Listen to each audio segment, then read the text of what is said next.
À tous les amis, c'est Christophe, nouvelle vidéo. Les amis, il n'y a pas très longtemps, en fait, j'avais fait mon 11 de rêve de la saison 2023-2024. En gros, les joueurs les plus performants, selon moi, de l'année 2023-2024. Et je me suis dit, pourquoi pas faire un 11 de rêve, mais all time.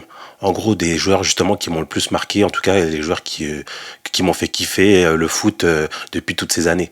Et ben donc on va le faire là actuellement. Donc le même principe, hein, donc toujours mon petit 4-2-3-1, mon système préférentiel. Et donc là, je vais prendre les joueurs justement qui m'ont le plus marqué. Donc on va commencer par le gardien. Donc j'ai hésité hein, sur le gardien parce qu'il y a eu quand même pas mal de bons gardiens. Bon, évidemment, je fais mon 11, mais on va un petit peu enlever les évidences. Hein. Déjà, je vais prendre les joueurs que j'ai vu jouer, parce que je vais pas prendre Pelé, voilà. Même si j'ai vu jouer un Maradona, j'ai vu jouer vraiment sur le tard. En plus, à l'époque, voilà, moi je viens d'une époque j'ai grandi dans les années 90, et dans les années 90, le foot c'était assez rare à la télé. Hein. Donc la plupart c'était voilà les sélections nationales, les clubs c'était très rare. À part si c'était la Ligue des Champions ou éventuellement des matchs de Coupe de France ou de Coupe de la Ligue à l'époque, c'était très difficile de voir du foot international. Donc évidemment, ça va limiter un petit peu. Et puis surtout, c'est que voilà, on va éviter les évidences. Je vais pas mettre dans mon 11, je sais pas moi, forcément Zidane, Ronaldo R9, Maradona. Non, on va éviter ces joueurs-là parce que ça, c'est des évidences. Il n'y aura pas trop d'intérêt de mettre ça dans mon 11. Non, je vais mettre plutôt les joueurs, justement, certains joueurs peut-être un peu moins connus et pas que. En tout cas, je vais les mettre surtout pour et vous dire pourquoi ils m'ont marqué en fait pendant toutes ces années et voilà leur spécificité et ce qui a fait que justement j'ai kiffé ces joueurs et pourquoi après je vais les mettre dans mon 11. Voilà. Donc on commence par le gardien. Donc le gardien, bon j'ai hésité hein, parce que étant justement supporter du PSG, l'évidence c'est Bernard Lama. Évidemment Bernard Lama, vu la carrière, le talent, franchement c'était un gardien incroyable, il avait tout. Il venait d'une époque où justement on bloquait les ballons, donc ça sortait, les sorties dans les airs de Bernard Lama, les parades sur sa ligne, c'était de la folie. Donc il y a eu ce gardien-là, mais il y a eu aussi, étant justement d'origine camerounaise, hein, il y a eu justement Thomas Nkono. Donc déjà, en fait, ces deux gardiens-là, ce qu'ils avaient comme particularité, c'est déjà qu'ils jouaient avec des pantalons longs, avec les chaussettes remontées. Ça déjà, au niveau du style, ça donnait quelque chose. Avec le maillot aussi souvent coloré, hein, notamment Thomas Nkono et Bernard Lama dans les buts. Hein, je vous montrerai les photos. Et donc voilà, j'ai hésité entre ces deux gars-là. Et surtout, c'est que ils avaient une prestance, ils avaient une classe. Et puis en plus de ça, c'est qu'ils étaient hyper efficaces, hyper longilignes et hyper habiles, hyper félins. Et donc c'est vraiment ça ce qui m'a marqué. D'ailleurs, pour vous dire, vous donner une petite anecdote, c'est que Gianluigi Buffon, hein, le grand gardien italien, il s'est beaucoup, il l'a dit dans une interview, qu'il s'était beaucoup inspiré justement de Thomas Nkono, qu'il avait vu justement à la Coupe du Monde 90. Et donc voilà, c'est vraiment des gardiens justement qui ont marqué leur ère. Donc pour cette idée-là, je vais mettre dans mes buts Thomas Nkono. Bon, voilà, j'hésite entre Bernard Lama et lui, mais moi je vais mettre Thomas Nkono pour justement pour que justement les gens aillent. D'ailleurs, je mettrai en description un petit peu des vidéos justement de ces highlights pour vous montrer un petit peu quel gardien c'était, à quel point il était incroyable à son époque. Donc voilà, Thomas Nkono dans mes buts. Ensuite, j'ai passé au latéral gauche. Donc j'ai beaucoup hésité. Hein. Donc oui, j'aurais pu mettre en évidence ce qui revient souvent dans les 11 justement all-time, Roberto Carlos. J'aurais pu mettre Maldini aussi côté gauche parce qu'il a pu jouer côté gauche. D'ailleurs, Maldini, on va y revenir. Mais bon, un défenseur justement qui m'a marqué, vraiment marqué, c'est Andreas Brehme. Donc c'était un grand défenseur allemand dans les années 90. Fin des années 80 et années 90. Donc moi je l'avais vu justement à l'époque, ça s'appelait la RFA, hein, c'était la République ouest-allemande.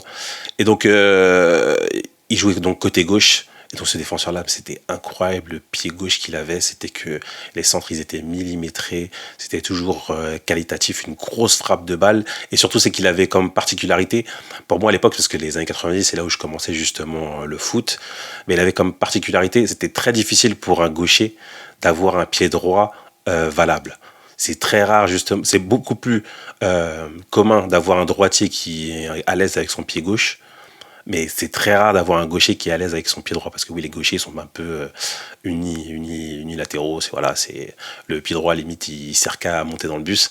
Mais lui, ce qu'il avait comme spécificité, c'est qu'il était capable non seulement d'être adroit avec son pied droit, mais aussi de tirer justement les pénaltys pied droit.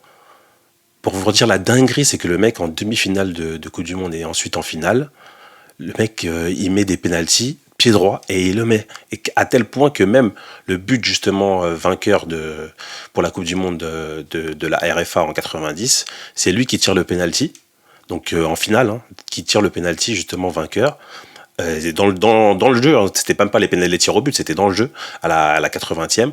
Et le mec, il vient, il tire pied droit, et il a mis petit filet. Je me suis dit, mais c'est quoi ce joueur? J'ai jamais vu ça. Et donc, ça m'avait tellement marqué que. Et en plus, c'était un gros joueur. Hein. Il a joué donc longtemps en équipe nationale allemande et aussi à l'Inter. Non, non, c'est vraiment un gros joueur, Andreas Brehme. Et un beau joueur, en plus, surtout un très beau joueur niveau du style. Donc, je mettrai donc Andreas Brehme sur mon côté gauche. Ensuite, côté droit, bon, il y a toujours beaucoup de derrière latéraux. J'aurais pu mettre Cafou, j'aurais pu mettre Thuram, voilà, pour voilà l'histoire, parce que c'est vraiment des joueurs qui ont dominé.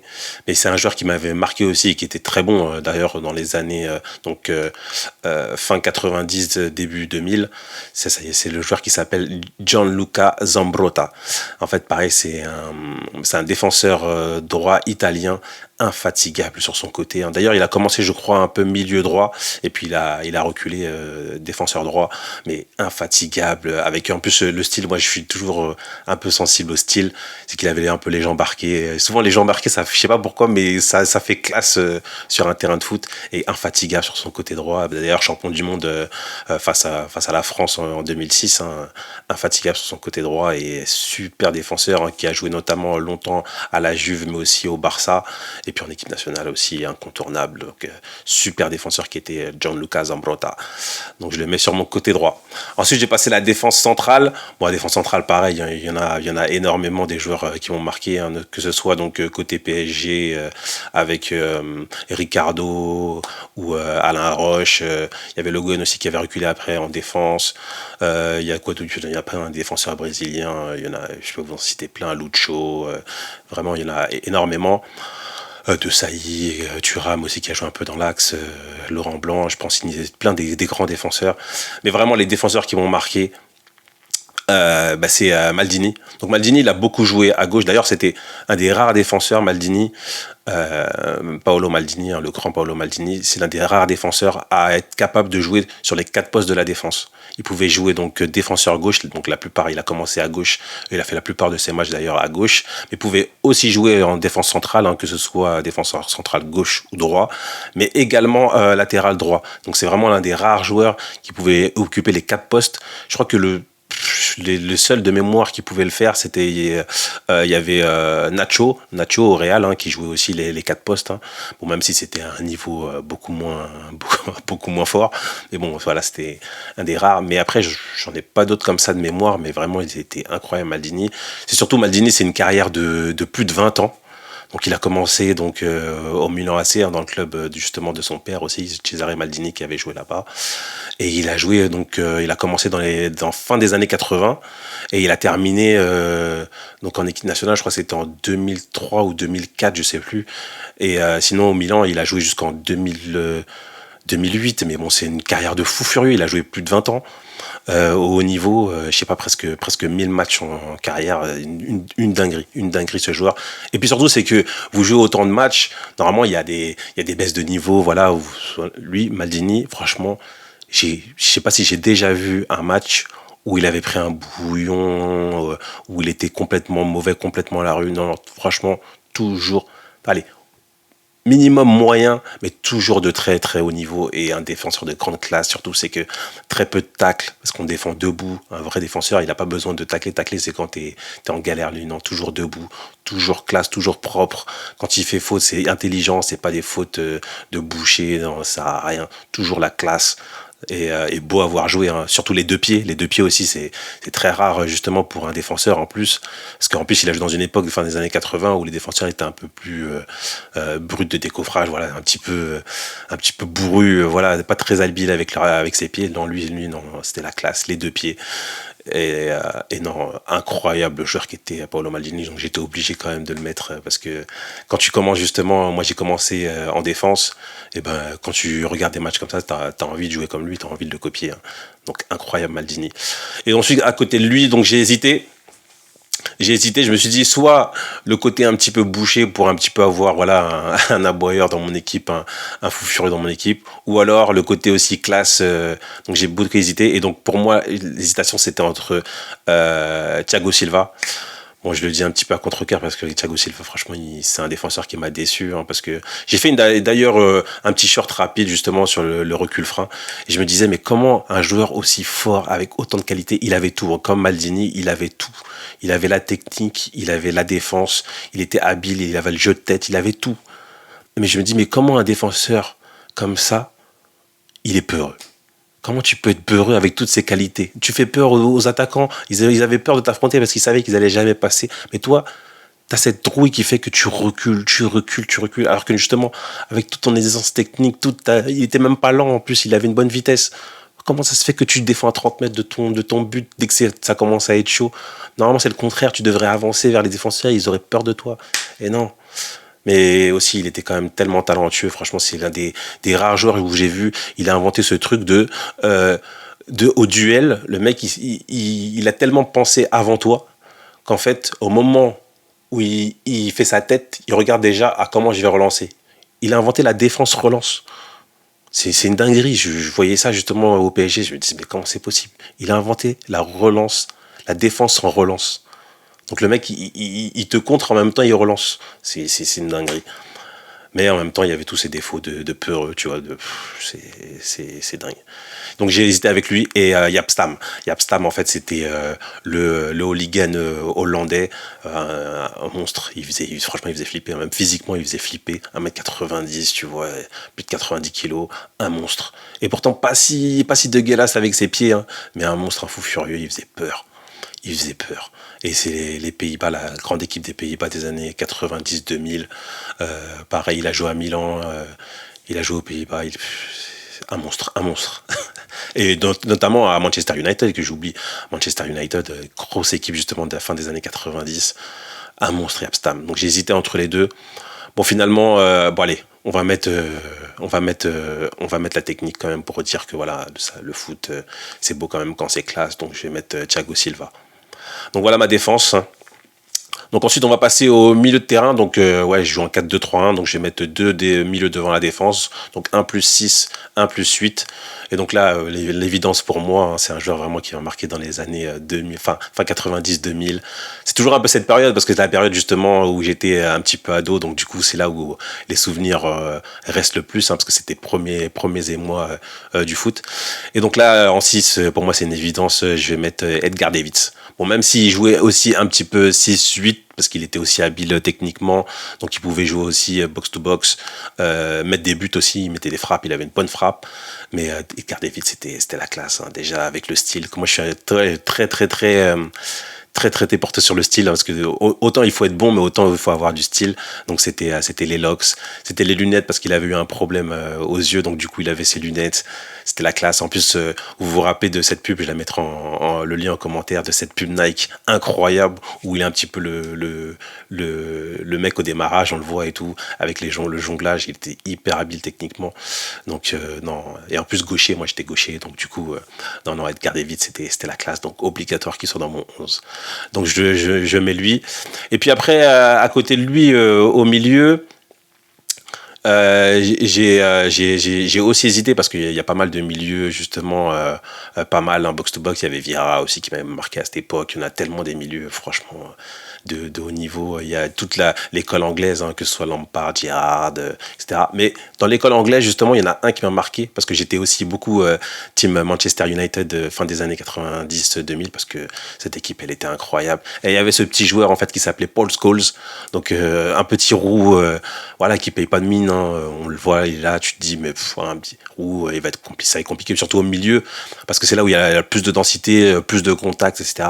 Et ce joueur, il était incroyable, Paul Scholes, avec une frappe de balle, une qualité de pied incroyable. Hein. C'est un de ces joueurs, justement, qui joue au milieu, mais qui marque beaucoup, beaucoup de buts, une dizaine de buts par saison. Donc, je crois qu'il a plus de 100 buts en carrière. Un joueur exceptionnel, et surtout, c'est qu'il avait une vitesse de pied. Ça, c'est vraiment un truc où j'étais sensible à ça, c'était que pour orienter et voir vite tout ça, il avait une vitesse de pied qui faisait que voilà, il arrivait à se dépatouiller justement au milieu. Où à l'époque c'était un football beaucoup plus rugueux. Et bien il arrivait à se dépatouiller parce qu'il allait hyper vite sur ses appuis. Et puis voilà, une qualité de passe, une qualité de pied incroyable. Et puis il avait pas peur d'aller à la maillotche, hein, parce que des fois quand on te dit ouais, il faut être grand, costaud pour gagner ces duels, non, pas besoin. Si vous êtes frêle mais que vous avez le caractère pour y aller, vous pouvez aussi récupérer des ballons. Donc ça c'est un petit peu des foutaises qu'on essaye de se mettre dans la tête. Et non, lui, c'était un gros milieu. Paul Scholes, non, vraiment, il m'a marqué, ce joueur. Top. Bon, après, je vais passer au numéro 10. Donc, comme je vous dis, hein, on efface justement les Zidane, les Maradona, les joueurs évidents, parce que ce serait trop simple. Mais je vais me mettre un joueur, justement, en fait, c'est un joueur qui n'a pas fait une grande carrière, parce que voilà, il avait ses limites. Mais par contre, il m'a réconcilié un petit peu avec un foot, parce que c'était justement les années début 2010, voilà, les années 2010. Il m'a réconcilié un petit peu avec un foot qui commençait à être de plus en plus prévisible, hein, où on avait beaucoup de joueurs tout droits, des espèces de faux pieds ailiers qui allaient tout droit, qui n'avaient pas trop de QI foot, qui étaient un petit peu trop prévisibles. Ben lui, il a tranché justement dans cette époque vraiment, et il s'appelle Javier Pastore. Donc Pastore, vraiment, quand il est arrivé au PSG, mais même je l'avais vu un petit peu, bon, pas des masses, hein, parce qu'en fait il a joué à Palerme, mais après sinon il jouait en Argentine. J'ai commencé à le connaître parce qu'en fait il avait commencé à jouer en équipe nationale avant d'arriver au PSG, et j'avais vu des matchs à l'époque, je sais pas si pour les fous furieux de foot, il y avait justement certains matchs justement de sud-américains, quand c'était les nations genre Argentine ou Brésil, qui passaient sur NT1. Je sais pas si vous savez cette chaîne NT1. Donc des fois c'était à minuit, 1h du matin, 2h, et des fois j'étais tombé dessus et j'avais vu justement ce joueur un petit peu frêle sur le terrain. J'avais dit pas mal et tout, mais voilà, j'avais même pas retenu vraiment son nom, etc. Et après plus tard j'avais vu quelques images de Palerme en disant que voilà, il y avait justement Cavani plus tard, qui allait arriver au PSG avec Pastore, etc. Et non, mais franchement, mais quel joueur ce Pastore, franchement. Parce que déjà, en plus, voilà, comme je vous dis, les gens embarqués, ça donne un truc vraiment au foot. Voilà, ça vous donne une classe quand même, les gens embarqués. C'est un peu frêle, etc. Mais surtout, mais d'une technicité incroyable.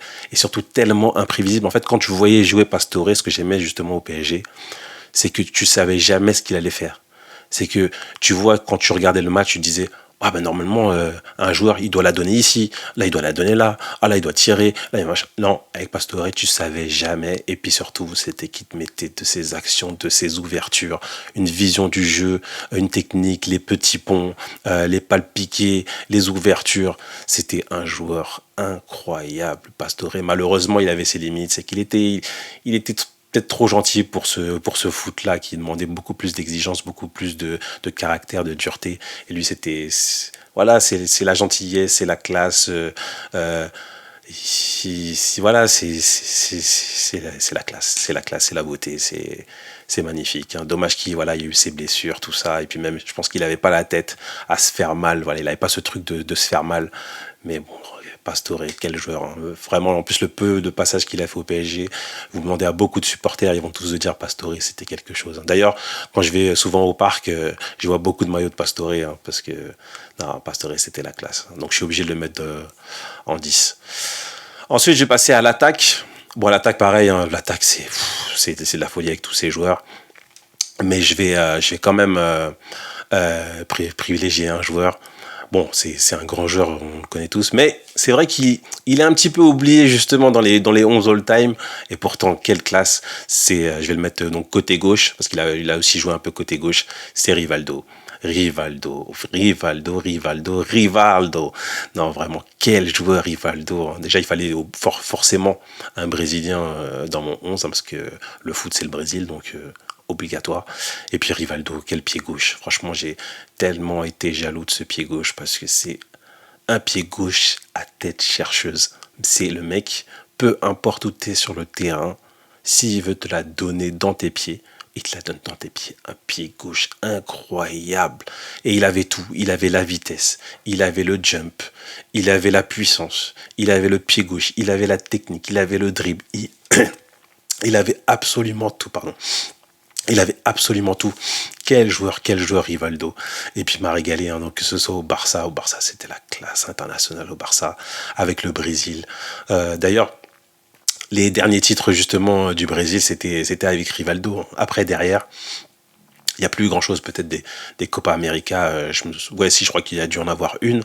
Mais sinon, Coupe du Monde, non. Dès que Rivaldo a arrêté, c'était plus ça. Parce qu'il avait aussi ce truc de tueur. C'est que Rivaldo, à un moment donné, quand il faut planter, il plante, hein. Hyper décisif en Coupe du Monde, donc en 2002. Franchement, entre 98 à la rigueur, ouais, la finale, il l'a un peu raté. Bon, pour les raisons qu'on connaît, hein, ils n'étaient pas à 100% les Brésiliens. Mais par contre, en 2002, il nous a éclaboussé de sa classe, franchement. Le Brésil, sur les matchs un petit peu chauds, Rivaldo, il fait la diff. Donc, quel joueur.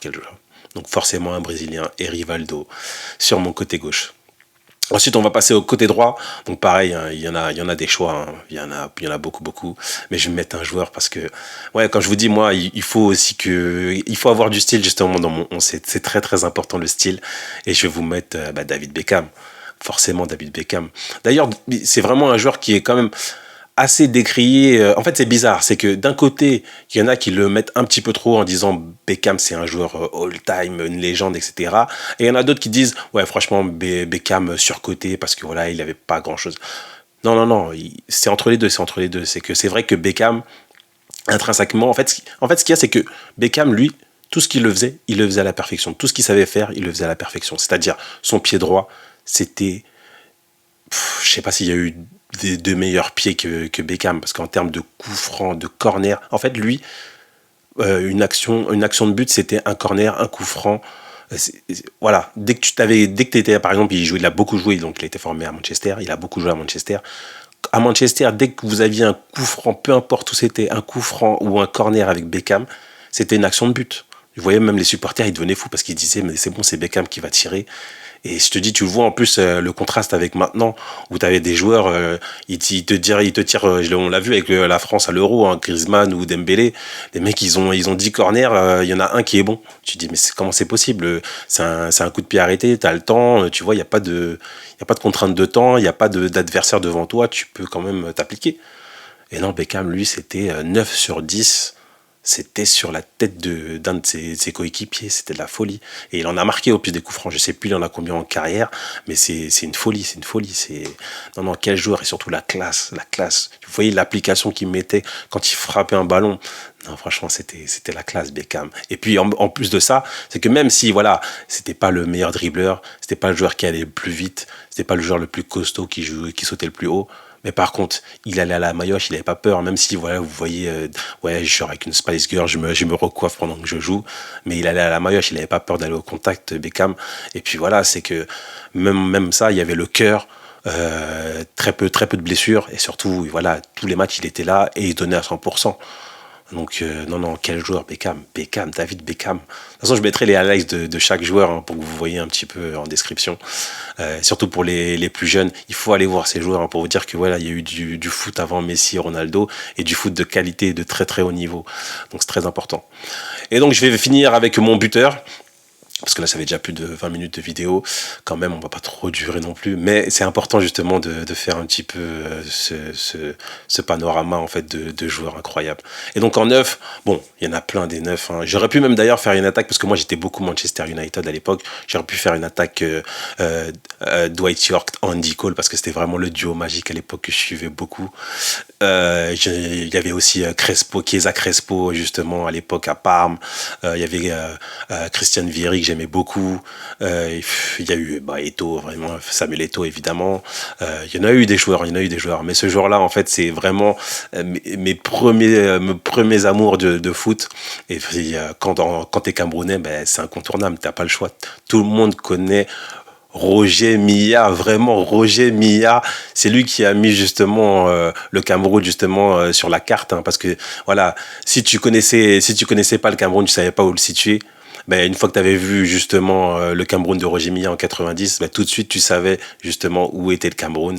Et la grosse notoriété justement du Cameroun dans le monde, ben, c'est grâce à Roger Milla, hein. Sa danse justement quand il marque au poteau de corner, c'est la classe. Et Roger Milla, quel joueur, quel joueur.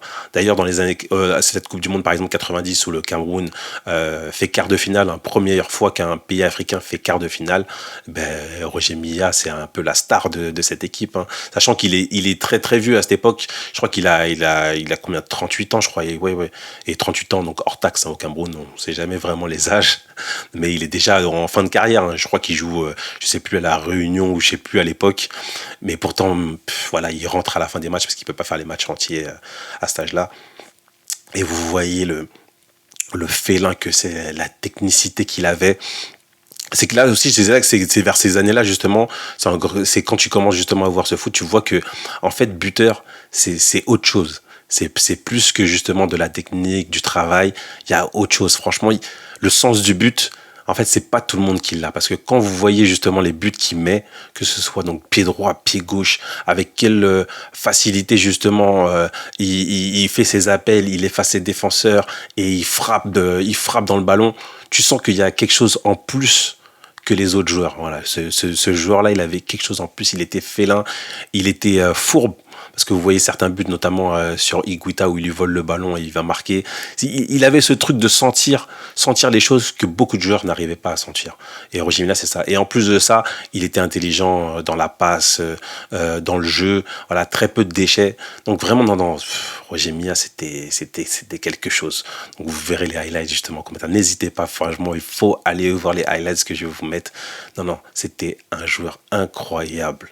Et donc, ouais, même à 38 ans, même il a mis après, en 94, il a mis, c'était le plus vieux joueur à avoir mis un but en Coupe du Monde. Donc, bon, même si c'était un Cameroun catastrophique, mais il a quand même planté et marqué de son empreinte, justement, le football mondial. Donc, même à 42 ans passés, il arrive encore à marquer des buts. Donc, quel joueur qui était ce Roger Milla. Donc, voilà un petit peu mon 11. Donc, je fais le récap rapidement. Donc, dans les buts, Thomas Nkono, à gauche, donc Andreas Breme, à droite, Gianluca Zambrotta. Ensuite, sur la défense centrale, je mets Paolo Maldini et donc Thiago Silva. Ensuite, en 6, je mets Edgar Davids. En 8, je mets Paul Scholes. En 10, je mets Javier Pastore. Ensuite, sur le côté, côté gauche, donc je mets Rivaldo. À droite, je mets Bex, David Beckham. Et puis en 9, je mets Roger Milla. Donc voilà mon 11. J'espère qu'il vous a plu. En tout cas, il a de la gueule. Et puis je vous dis à la prochaine, les amis.